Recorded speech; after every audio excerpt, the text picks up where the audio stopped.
Assalamualaikum warahmatullahi wabarakatuh. Ketemu lagi dengan saya Muhammad Husni Eskom, calon guru penggerak angkatan 6 dari Kabupaten Purworejo dari instansi SMK Negeri 2 Purworejo. Pada kesempatan kali ini saya akan mewawancarai dua orang kepala sekolah yang hebat tentang bagaimana cara pengambilan keputusan jika mereka mengalami dilema etika. Selamat menyaksikan.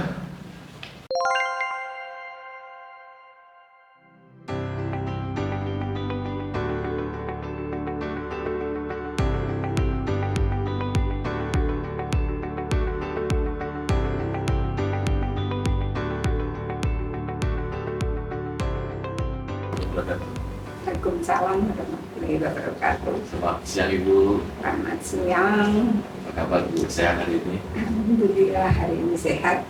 Itu juga suasana juga harus ceria Ibu. Iya. Sebuah kesibukan, mohon maaf Ibu, saya mengganggu kesibukan Ibu. Perkenalkan, nama saya Muhammad Husni Eskom.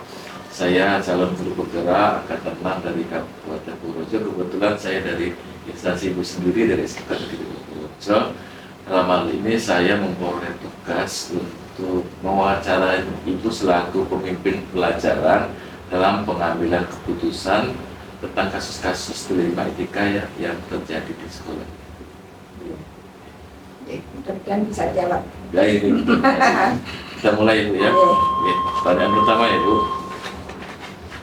Selama Ibu menjadi pemimpin di sekolah ini, bagaimana cara Ibu mengidentifikasi kasus-kasus yang termasuk dilema etika atau rujukan moral? Saya di sini baru 3 tahun. Selama 3 tahun di sini, bila ada kasus yang berhubungan dengan dilema etika ataupun kasus rujukan moral ataupun yang lain, saya selalu menggali dulu, mempelajari dulu kasus itu, kemudian saya menggali dari pihak-pihak terkait, dari manajemen, dari waka-waka, dari teman-teman guru yang lain dan yang berhubungan dengan kasus tersebut.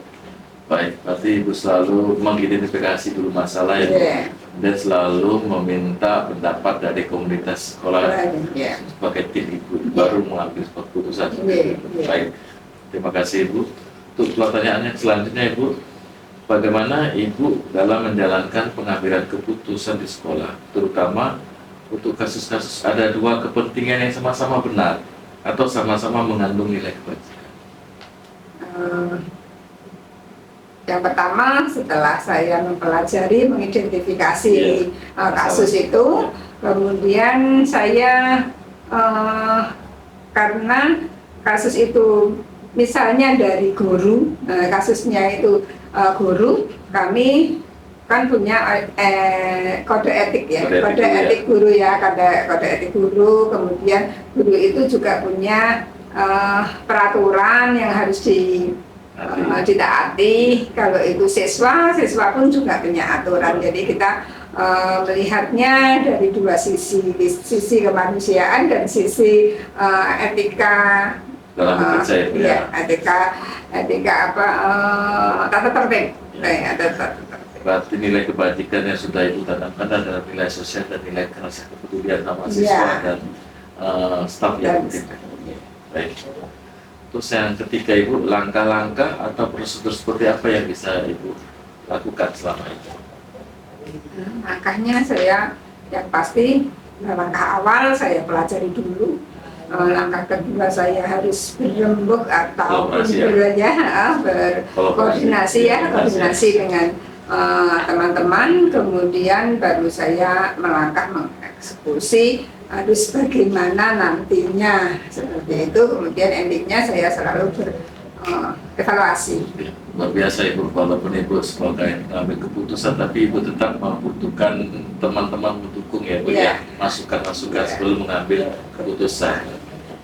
Baik Ibu, pertanyaan yang keempat adalah hal-hal apa saja yang Ibu anggap efektif dalam pengambilan keputusan pada kasus-kasus dilema etika? eh, hal efektif. yang efektif itu ya yang pertama masukan dari teman, yang kedua eh, peraturan yang ada. Kan kita punya kode etik guru, punya peraturan yang berhubungan dengan guru ya, ada kan? Ya ada Bu, dengan siswa juga. Berarti Seperti itu dengan tata tertib ya. tertib itu bisa dilaksanakan waktu upacara bendera atau apa pagi ya Bu ya, penyampaian. Penyampaiannya kita insidental tergantung kasusnya, Oh, iya, kasus iya. untuk pribadi atau kasus untuk massa ya. Jadi berarti Ibu merencanakan kasusnya dicelaah dulu, yang ringan Iya. bisa diselesaikan pada saat itu ya Bu, Iya. dengan masukkan tim. Jika dia kasusnya sedang atau tinggi, dibuat schedule ya Bu. Iya. Baik. Terus ini apa Bu yang menarik? Tantangannya, pasti ada tantangan Bu dalam mengambil keputusan pada kasus-kasus delik etika. Tantangannya seperti apa Bu? Tantangannya apa ya? Tantangannya Pasti ada Bu yang Iya. tantangan keputusan kayak gitu ya. ada sisi kemanusiaan dan sisi peraturan yang harus Peraturan, iya, ditegakkan. betul. Itu tantangan menurut saya itu. Iya. Di satu sisi saya harus menegakkan peraturan, di satu sisi saya harus Rasa punya peduli ya, Bu, rasa peduli ya. rasa kemanusiaan, Rasa kemanusiaan, cenderung ya. ke kemanusiaan. Baik Bu, itu sudah ada ketidakbajikannya. Nah ini Bu yang keenam, terkait dengan kasus yang sedang, rendah dan tinggi, apakah Ibu ada tata kelola atau jadwal dalam penyelesaian kasusnya? Terus dalam bentuk apa Bu biasanya? Kalau jadwal khusus kami tidak ada.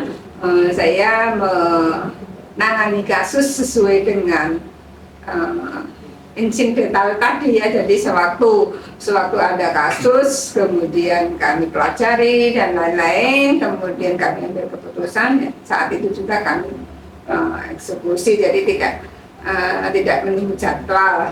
Kalau yang punya kasus-kasus yang ringan atau eksidental Iya, gitu ya. iya. Seperti itu ya. Tapi kalau yang kasus yang tinggi mungkin pakai analisis dulu ya. Ya, yang Membutuhkan hari ya. membutuhkan waktu ya. Ya kita buat membutuhkan seperti itu ya, waktu. ya ada jadwalnya. Iya. Tapi tetap berbuka sama tim-timnya Iya. kapan akan dilaksanakan. Iya. Baik. Terima kasih Bu. Pertanyaan yang terakhir Bu. Adakah seorang atau faktor-faktor yang selama ini mempermudah Ibu dalam mengambil keputusan dalam kasus-kasus delik? Yang membantu Ibu. Ya, membantu saya ya. Memasukkan Kalau seseorang kan satu orang dulu kan, Iya. satu orang saya tidak punya. ya. Saya selalu menggunakan tim. Oh. Jadi yang menggunakan tim kita tim ada tim manajemennya, ada LAKA, ada KTU seperti itu. Kemudian kalau apa jatuhnya tadi faktor ya? Faktor ya. Kalau faktor juga tidak ada ya. Ini Tidak ada kita faktor yang penting satu tim ya, Bu. Itu tujuan iya. penting bersama ya. Iya, satu tim, kemudian saya berpegang teguh pada aturannya. Iya, betul. Baik, terima kasih Ibu. Oke. Baik Ibu, dari 7 pertanyaan yang sudah saya sampaikan tadi, adakah yang Ibu bisa petik pembelajaran dari pengalaman Ibu selaku pemimpin dalam pengambilan keputusan delik etika?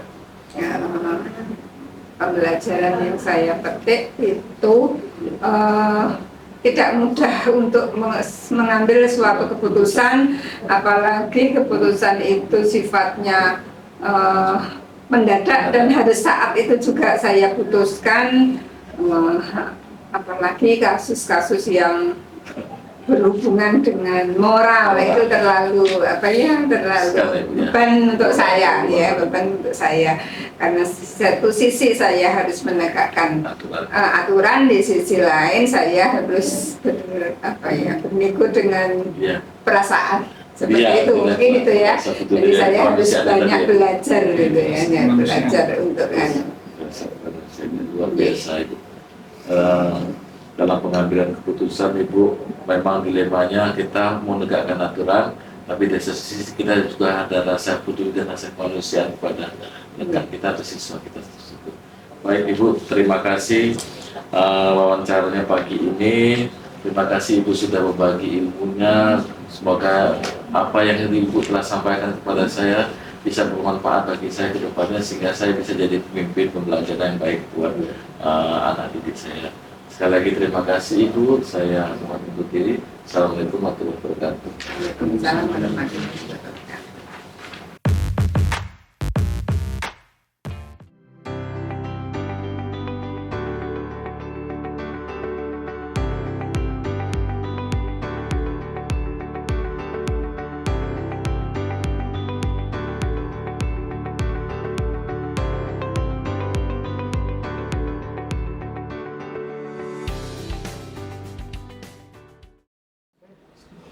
Oke, terima kasih Bu. Selamat siang. Selamat siang Pak. Perkenalkan, nama saya Muhammad Husni Eskom. Saya dari SMK Negeri Purworejo. Saya diberi tugas program guru penggerak untuk mewawancarai Ibu pengalaman Ibu selama menjadi pimpinan di sekolah yang Ibu pimpin, terhadap kasus-kasus yang pernah dialami, apakah berkaitan dengan atau bersinggungan dengan nilai kebajikan, dilema etika atau rujukan. Mohon izin saya untuk mewawancari Ibu, ada beberapa pertanyaan yang perlu saya tanya. Ya. Pertanyaan pertama Ibu, selama ini bagaimana cara Ibu mengidentifikasi kasus-kasus yang merupakan dilema etika atau rujukan moral yang pernah terjadi di sekolah ini? Cara-cara identifikasi. Yang pertama itu kan kita harus kenali dulu itu ketika ada permasalahan.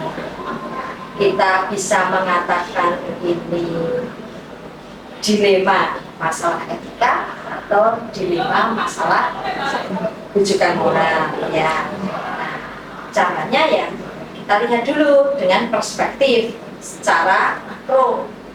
Jadi tidak langsung secara parsial, tapi makro dulu, secara makro dulu. Lalu setelah itu kita lihat secara detail, analisis data yang ada di sekeliling.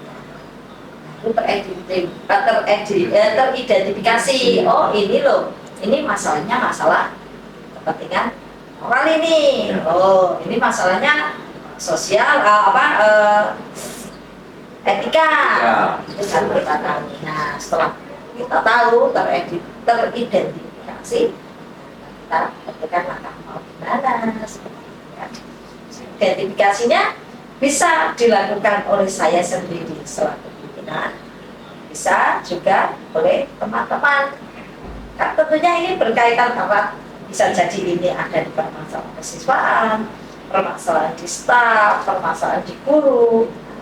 Tinggal kita lihat. Nah, siapa nanti yang melakukan identifikasi pendataan ini tadi, ya, yang melakukan identifikasi sehingga sama memperoleh data, ya. Siapa yang ada di sekelilingnya itu, itulah yang menjadi sumber data yang pastinya lebih akurat, karena tahu dengan pasti seperti apa kejadiannya, sehingga baru kita akan, oh ini masalah ini. Luar biasa, berarti semua terlibat di dalam sekolah yang dilibatkan dalam itu. Luar biasa. Baik, terima kasih Ibu. Pertanyaan kedua, selama ini bagaimana Ibu menjalankan pengambilan keputusan di sekolah, terutama untuk kasus-kasus di mana ada dua kepentingan yang sama-sama benar atau sama-sama mengandung nilai kebajikan? Suatu yang dikatakan sama-sama baik, sama-sama benar, baik dari segi etika, segi moral, mengandung kebajikan, tapi kita harus membuat keputusan. Itu memang sesuatu yang rumit, tetapi bukan berarti tidak ada solusinya. Pasti ada solusi, tapi dari semua solusi itu harapannya adalah win-win solution. Jadi semua, tidak ada yang dirugikan, tidak ada yang merasa dimenangkan, tapi semuanya mendapatkan keputusan yang bisa digunakan. Tadi siapa saja yang terlibat gitu kan? Ya, siapa saja yang apakah saya sendiri atau siapa? Nah, tadi di awal ini tuntutannya kan di sini. Nah, di awal ketika ada seperti ini, saya katakan siapapun itu ikut andil di dalam saya membuat keputusan.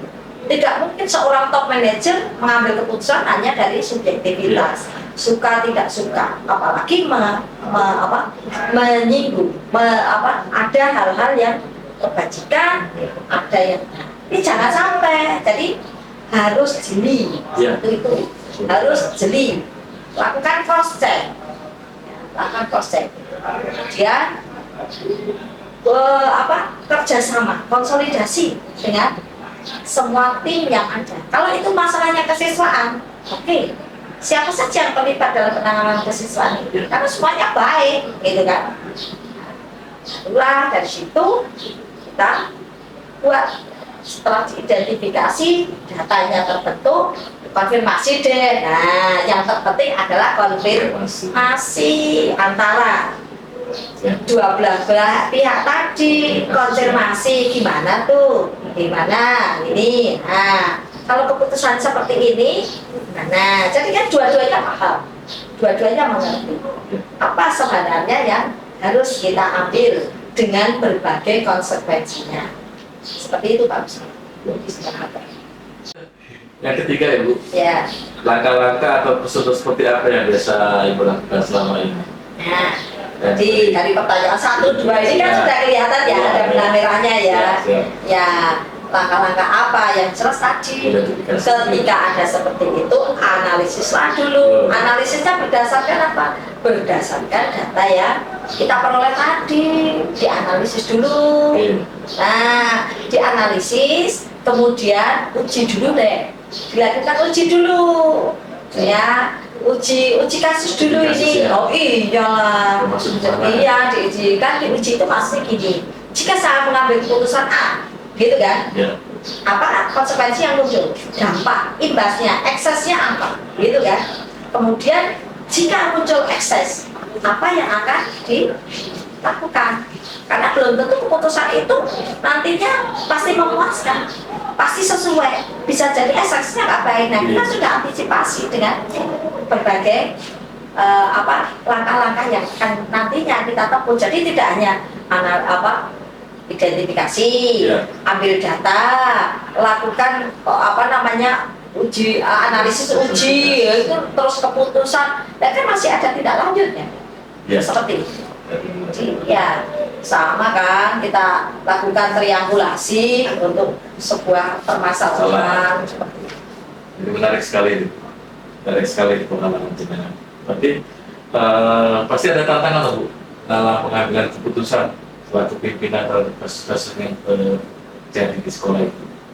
Tantangan pasti banyak, dan tadi saja semuanya benar. Kalau ini saya katakan ini harus A, nah gimana tuh? Yang ini eksesnya gimana, yang satunya kan kayak gitu. Itu tantangan. Tapi tantangan yang ini bukan berarti harus dihindari, bukan.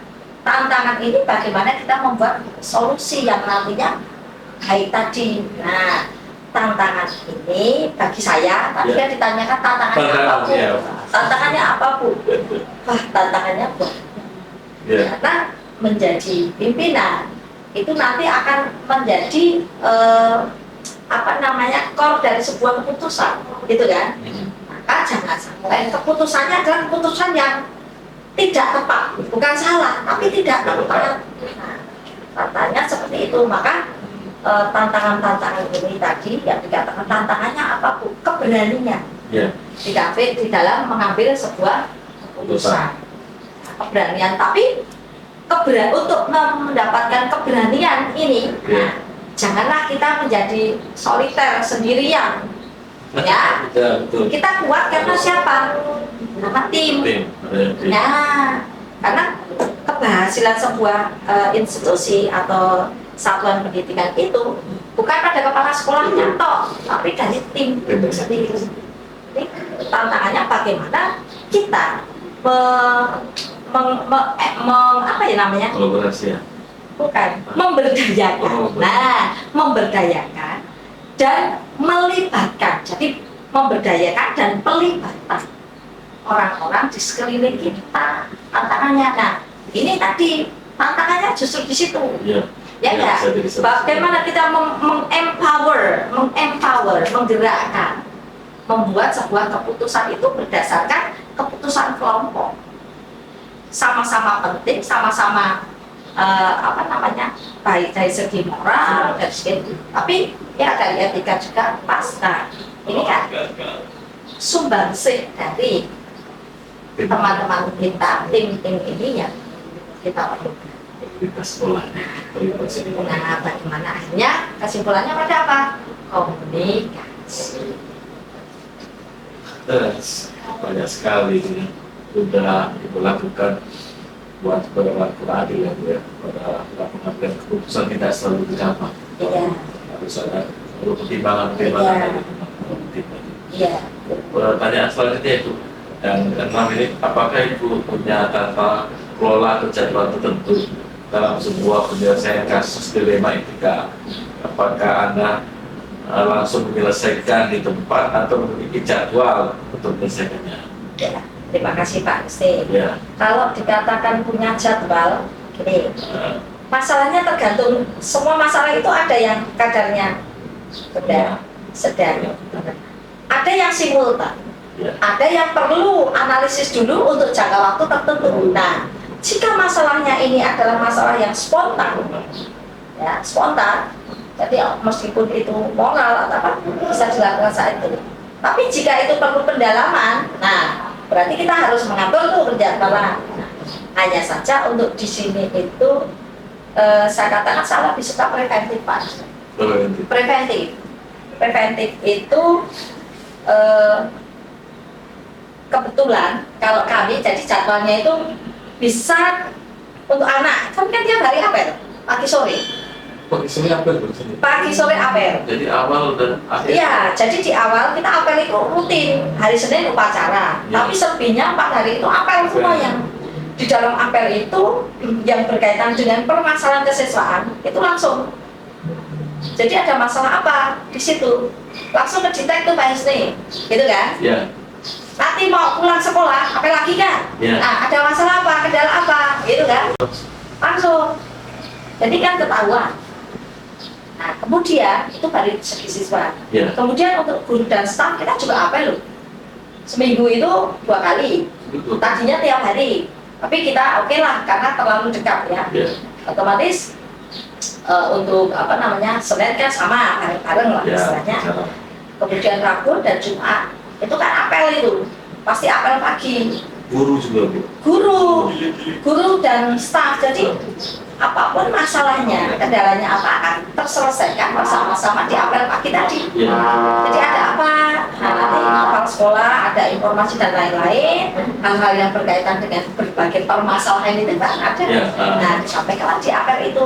Kemudian mungkin dari PTK saya, PTK itu pelaksana teknis bagi kami namanya PTK atau mungkin BAKA begitu, informasinya apa? Jadi selesai lah di situ. Nanti kalau ada yang, oh ini Bu harus tindak lanjut, barulah kita membuat jadwal-jadwal khusus. Untuk kasus yang Ya. spontan itu bisa langsung. Iya langsung, iya. Agak rumit ya. Baru iya. Jadi kan saya harus, oke lah hari ini saya mohon PTK saya kumpul dulu karena ada hal yang perlu dibahas. Misal seperti Iya. itu seperti yang ya. Maka di sini cenderung lebih kondusif dan ketika anak-anak pun paham karena mereka memiliki buku saku Pak Musi.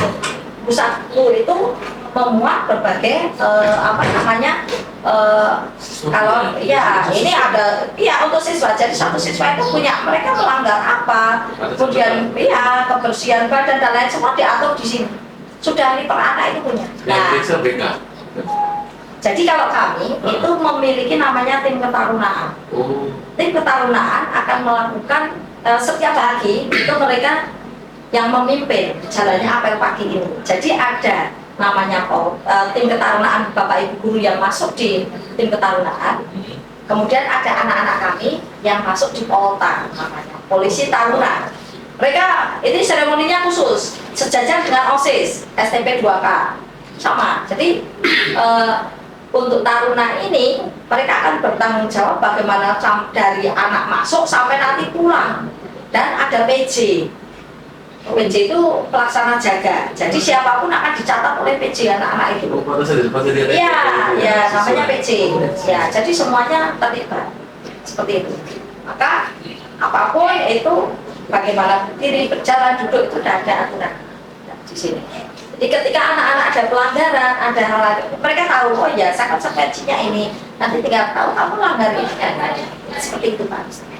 Luar biasa, berarti untuk siswa ada pertemuan di awal dan di akhir, jadi Ya, selalu ada kasus yang belum berhasil sempurna bisa diselesaikan langsung, iya. Terus menurut kita pelajaran buat kali ternyata itu juga ada apel Oh iya. guru. Selama ini kan banyak kan ada upacara saja kita ketemu sebenarnya itu kan bisa tahu kalau ada masalah apa bisa bersinergi kolaborasi seperti itu. Jadi kalau Senin upacara, Selasa Iya. itu Bapak Ibu guru turun langsung mendampingi anak-anak di apel.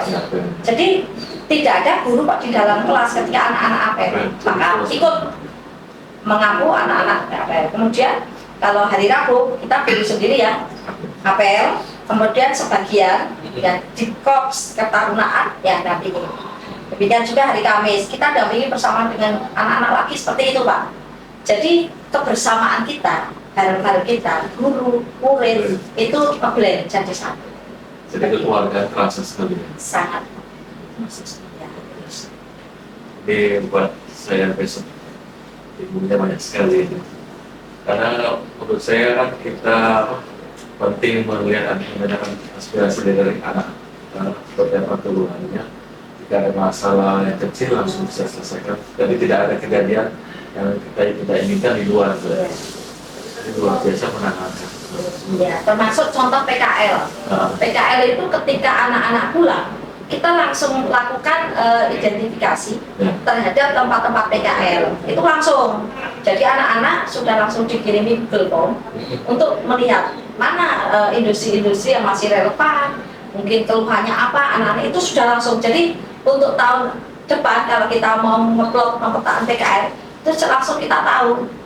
Sudah tahu kita, ini kesan anak yang mengisi misalnya PTA itu seperti ini, PTB seperti ini, kita tahu masih dipertahankan atau tidak, atau kita, nah seperti itu sudah langsung Pak kita tahu. Nah, itu yang perlu kami pelajari lagi lah, Google Form pemetaan PKL.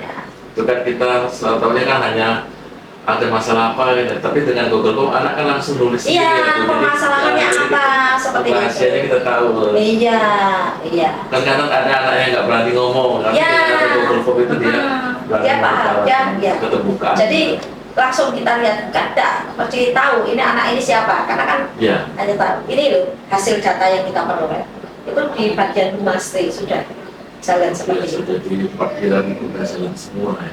Ya belum, kita juga masih menata. Saya sudah jalan, cuma lagi ditata, tapi kan Iya. menurut saya sudah baik seperti itu. Berjalan bersama tim. Ya, ini ya Ibu, adakah faktor-faktor yang selama ini mempermudah atau membantu Ibu dalam mengambil keputusan dalam kasus-kasus yang ada di sini? Ya, faktor-faktor yang mempermudah saya dalam membantu saya.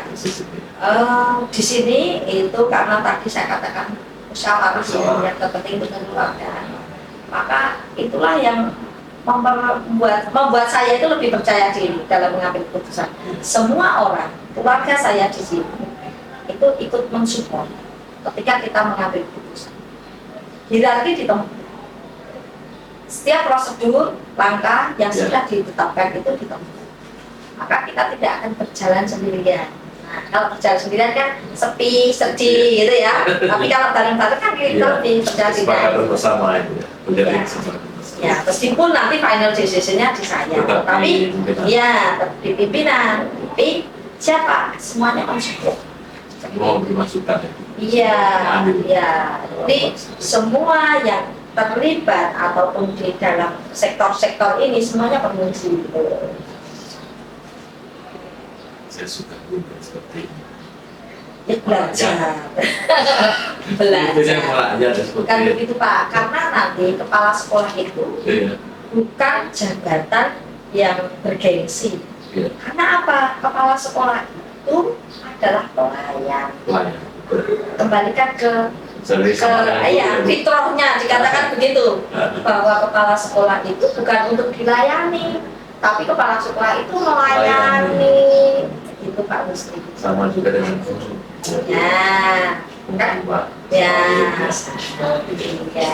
Bukan kita minta lain, tapi kita yang melayani muridnya. Betul, itu kembalikan ke fitrahnya dia. Iya. Luar biasa. Ini Bu yang finalnya terakhir nih Bu, dari semua pertanyaan tadi, apa yang bisa Ibu ambil dari penjelasan dalam pengambilan keputusan? Ya, dalam pengambilan keputusan, hal yang bisa saya tarik kesimpulan ya istilahnya Ya, semacam kesimpulan. itu, bahwa menjadi pemimpin itu yang pertama itu jadilah orang yang lebih banyak mendengarkan. Nah, lebih banyak mendengarkan. Jangan serta-merta langsung membuat keputusan. Dengarkan dulu. Amati, dengarkan. Seperti itu, tanyakan. Nah, istilahnya seperti itu, konfirmasikan, ditimbang. Dan yang pasti, tadi saya katakan, jadi kepala sekolah itu bisa ngomong, menjadi pamomong, ngomong, ya. Jadi yang penting itu karena istilahnya kita akan menjadi orang tua. Jadi orang tua itu harus bisa ngayomi, ngomong, Ya. seperti itu kan? Nah itu ya. Jadi yang terpenting dari situ dan yang harus sabar. Ya, itu yang harus. Teliti, Sabar. ya. Dan jangan lupa tetap punya prinsip. Prinsipnya apa dasarnya? Regulasi dan gunakan regulasi. Begitu Pak Usni. Terima kasih Bu Pur atas ilmunya, atas sharing ilmunya sebagai pengambil keputusan di sini. Banyak sekali sharing yang punya ilmu yang saya dapat, terutama dalam pengambilan keputusan itu apakah lebih banyak ke dilema etikanya ataupun juga kalau saya lihat seperti yang Bu Pur lakukan di sini setelah sendiri malah banyak dilema etika ya Bu ya.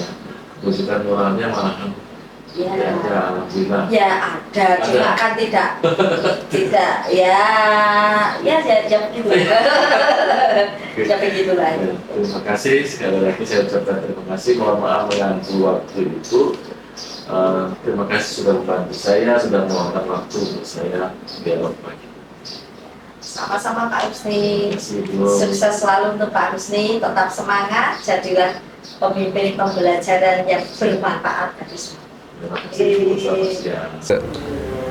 Demikianlah wawancara saya dengan kedua kepala sekolah yang hebat tentang pengambilan keputusan jika ada kasus-kasus dilema etika yang mereka alami, tentang cerita pengalaman mereka masing-masing.